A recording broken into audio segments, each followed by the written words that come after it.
ద్వారా ప్రాణహిత చెవెళ్ల పేరును కాళేశ్వరం ప్రాజెక్టుగా మార్చి తుమ్మిడిహెట్టి దగ్గర కట్టాల్సిన ప్రాజెక్టును మేడిగడ్డకు అన్నారంకు సుందిళ్లకు మార్చి 38,000 కోట్ల రూపాయల ఉన్న అంచనాను 1,50,000 కోట్లకు దాదాపుగా పెంచడం జరిగింది.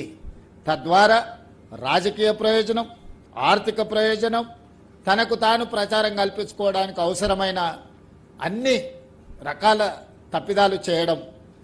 దాంతో 2016లో మొదలుపెట్టిన మేడిగడ్డ ప్రాజెక్టు 2019లో పూర్తి చేసినామని ప్రారంభించడం జరిగింది.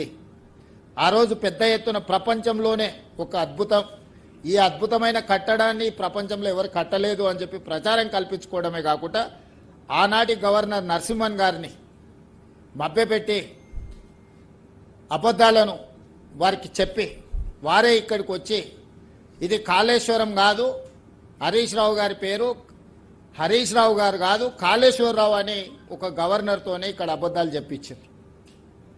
ఆనాడు జరిగిన పనులను అన్నిటిని చూసి ఇది అద్భుతమైన కట్టడం అనే ఒక భ్రమలు కల్పించే ప్రయత్నం చేసి 2018-19 ఎన్నికల సందర్భంగా రాజకీయ ప్రయోజనం పొందిండ్రు.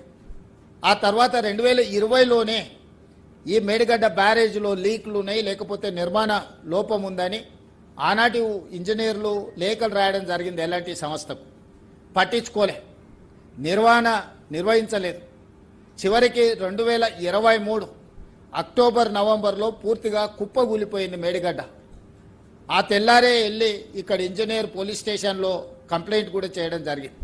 అన్ని దాచిపెట్టి 2023 ఎన్నికల్లో ప్రయోజనం పొందాలనుకున్నప్పుడు ప్రకృతి కేసీఆర్ యొక్క అవినీతిని, అహంకారాన్ని, దుర్మార్గమైన ఆలోచనను ప్రకృతే గుర్తించి పూర్తిగా ఇక్కడ